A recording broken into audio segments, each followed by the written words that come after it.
Hello and welcome to yet another video in this React series. Today, let's understand reducers in React. To understand reducers in React, first, we must understand why do we need reducers in the first place. In front of you is a very simple example of a to-do app in React. Now, we have created to-do React in the past with using useState. So what we have is a small component from that app. Now, what happens with to-do app? You have a event listener in which you have the input as the control component, right? You have an event listener which adds a task. You have an event listener which deletes a task, and you have a different event listener for editing or updating the task. As you can see in front of you, this event listener or this function, this also is changing the state, modifying the state. So is this function, and so is this. Now, this approach is fine when your event listeners are simple in nature, like these. With time, your functions will grow, will expand. There comes the need for reducers. Now, components with many state updates, right, that is spread across many event handlers. Managing that can become overwhelming if the handlers are big. To simplify that, to consolidate all the state update logic, to put all the logic in one place, that is what does reducer. To simplify the state update logic, to consolidate, to put all the logic in one place, we use reducer. Let me also show you an example. So this is the plain and old to-do list using useState. As you can see, event listeners, which sets the state, again an event listener setting states, once again, and once again. Now this is still fine. As you can see, our state updating logic is, comprised only of 30 lines. What if this was 300 lines, or what if this was 3000 lines? Having the state update logic in different functions, in various functions, can become hard, especially when debugging. That is what reducer does. It combines all the logic at a single place. So that is what we are going to do today. What do we have here? Well, we have only the UI of a to-do list. That is just the form and an empty UL. Let me also show you how does it looks. Well, it looks like this. It does nothing, no functionality, just the UI. So we can use reducer in an app, or we can convert an existing app like this one to use reducers in 3 steps only. Step 1, moving the setting state to dispatching action. Right now, our event listeners are doing what? Right now, the event listeners are setting the state or modifying the state. The first thing that we'll do is we will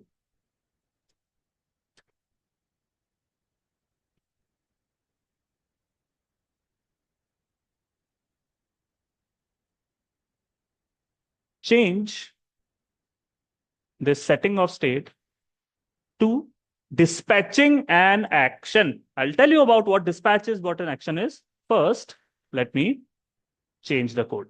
So right now, in the previous example, we have a state function set input, which of course sets the state. So we'll remove it. We'll call a dispatch. I will tell you all about it.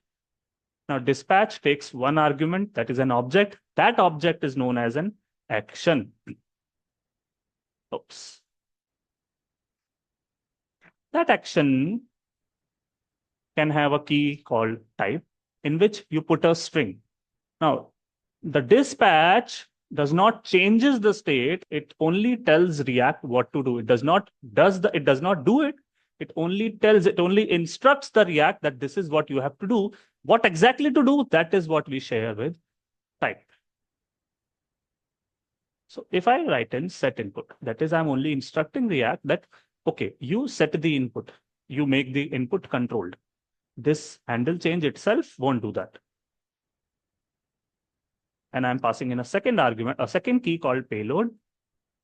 What we want React to do is to set the input. Now, what to set it with? Set it with the target value, that is whatever the user will type in this text box, set the input with that. So what I have essentially done is this. Let me put them side by side. So I have changed this into this. This is what reducer is all about. In here, we were actually setting the state. In here, we are just calling the dispatch function, telling it what to do, not doing that exactly. Dispatch will take an action, and then dispatch will trigger the state update, will trigger the state re-render. We won't do it ourselves. That is, our event listener won't do it by itself. Very similarly, if we were to change this handle submit, handle delete, handle edit, let me write handle edit and handle delete. Let's say handle delete. Handle delete will take an ID. Instead of setting the state, it will simply call dispatch along with the object. The type will be, let's say, delete task. Delete task. Payload will be the ID. It won't set the state itself. It will just tell React what to do. It won't do it itself. Well, we can do the same with handle edit. Handle edit will not take the ID just, it will take the whole task, the whole object. Why? I will show you why in a few minutes. We will send the whole task, the whole object as payload. Now, yes, you have three functions. But what exactly is dispatch? Why are we passing this action object? What will this action object do? This was the first step to change the event listeners from setting the state to just calling dispatch. That is, we are done with the step one. Now our event listeners are not setting state, but just dispatching actions. Second step is to write the reducer function. A reducer function will consolidate the state logic. This is the place where we will actually tell React what changes we have to do.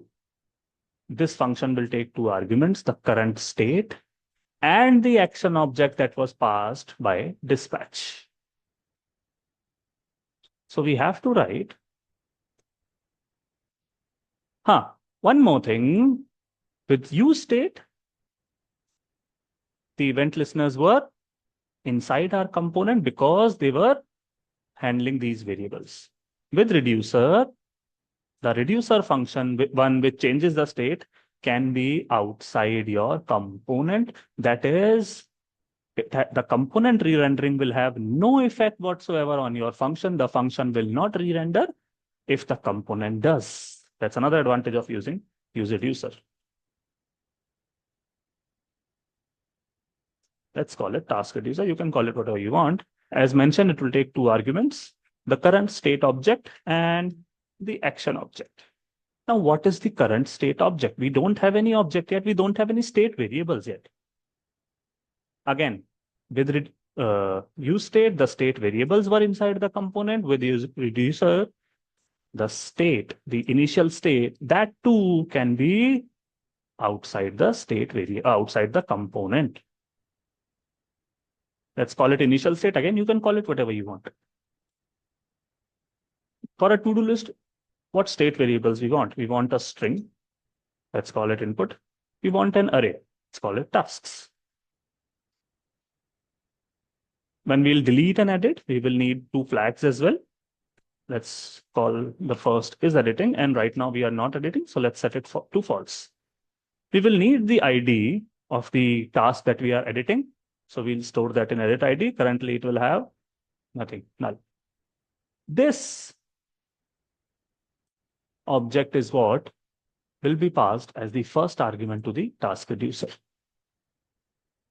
Task reducer will contain the logic that will actually make our input controlled, that will actually add the task when we'll submit the form, that will actually delete the task from the tasks array and modify the task in the task array. This is where the logic will reside.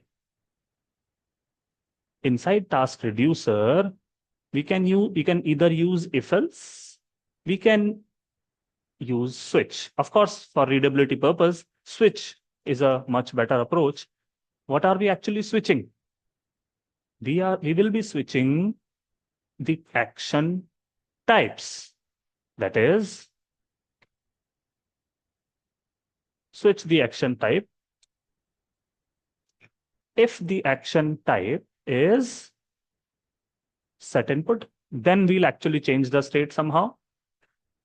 If the case is delete task, then we'll do something else. Well, before delete task, we must have an add task. If the case is add task, then we'll do something else. If the case is set input, that is, if this is what we are dispatching, now set input will do what? This set input will actually make this text box controlled, right?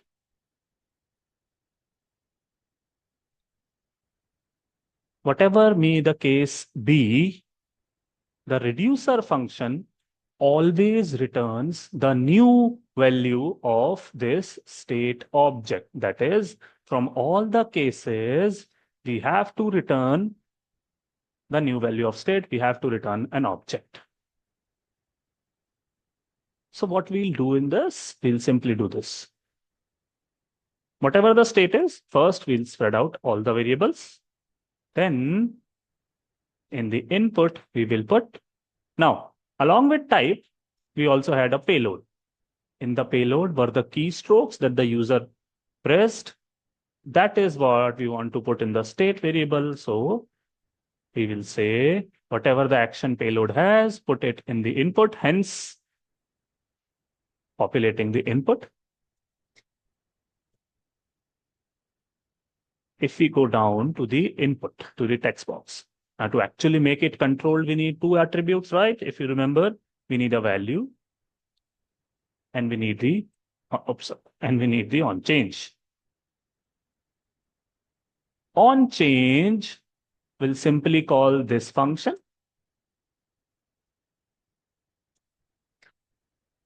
In the value, now in the use state, because we had an input state variable inside the component, in the text box, in the value, we could directly write input like this. Now, we do not have any state variable inside our component.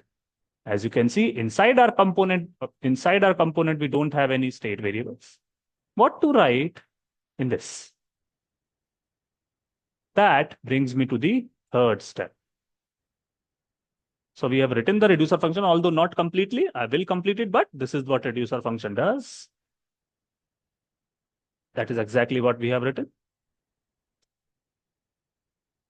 The third step is to use the reducer in your component.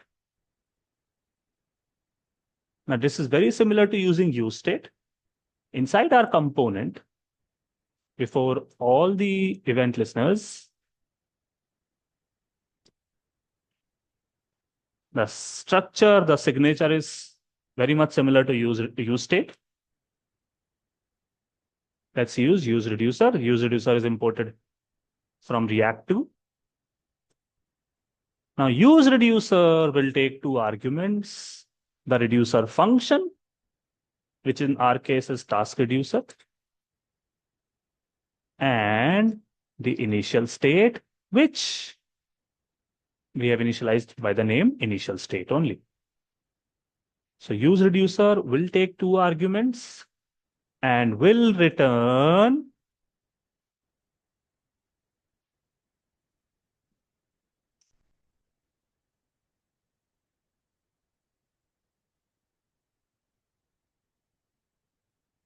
the state, it will return the initial state object by the name state. That state is what we will be using inside our component. And it returns the dispatch function. This is the very same dispatch that we have already used inside our event listeners. The structure, the signature of useReducer is very much similar to useState. The left-hand side, it returns two things in an array, just like useState. The only difference, useState used to have just single argument, it takes two. Now, inside our text box in value, what I can write is this: state dot input. The reason I have the useState example is so that you can compare what we are coming from and where we are going. Okay, let me delete these for the time being. Let's see if our input actually became controlled or not. Well, if I'm able to write something in this, then we have our input as controlled. If not, no problem. As you can see, I am able to write something in it, and if you see, you can see the value also there. That means we are going on the correct direction. Let me do it like this.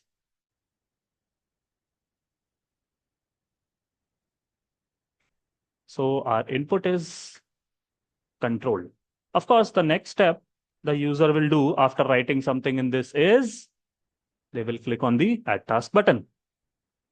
That is, they will submit the form. What do we need? We need an submit. Well, the first thing I will do is prevent the default behavior, that is e.prevent default.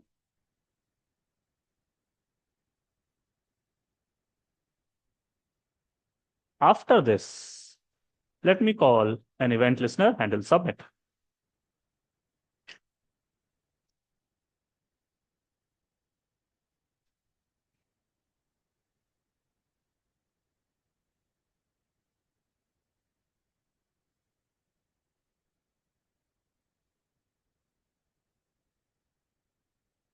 Handle submit will not set state. Rather, it will also call the dispatch function and will dispatch the action object with the type, let's say, add task.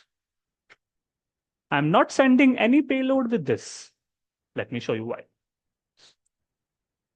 As soon as the dispatch is called, the reducer function is called. So inside reducer function, the switch will be activated. Of course, this will not match. So let's have another case. This time, this is what will be matched. Now what we'll do? The first thing, as always, we'll spread all the state variables. Now, in tasks, what we'll do, instead of the blank array, we will send this array. If there are some tasks previously, we will simply spread them. We will simply spread them if there are any previous tasks.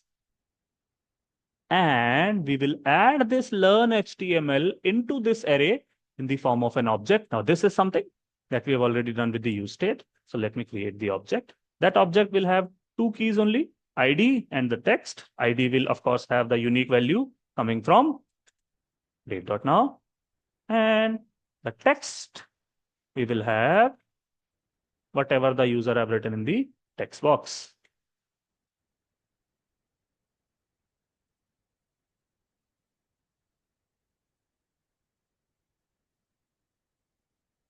If we go down below in the UL,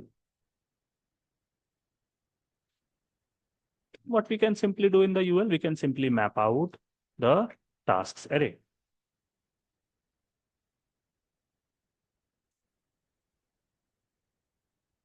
Let's create the LI. Let's give it the key. The ID will be the key, of course.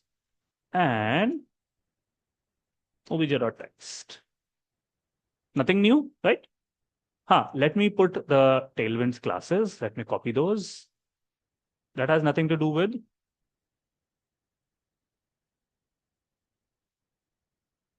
useReducer.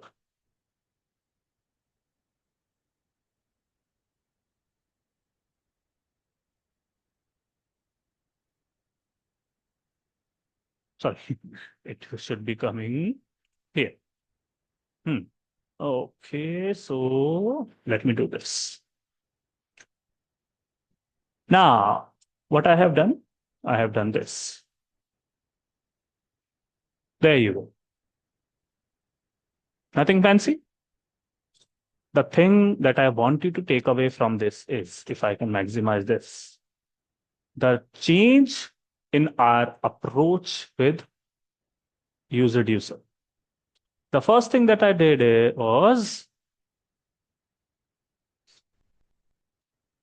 our event handlers. They are not setting the state. They are simply calling the dispatch function. Now, the dispatch function will call the reducer that will change the state and cause the re-render. The dispatch takes action object, which takes a string and any argument that goes to the reducer. The case is matched, and then the state is changed and our component re-renders. I hope this gives you the gist about reducers. Now, I'm not completing the deletion part and the edit part. The logic remains the same, right? The logic remains the same. All you have to do is, instead of writing the logic in these event listeners, you have to write that at a single place in the reducer itself. Do try to complete it. Let me know if you succeed or not. I will see you in the next video. Thank you.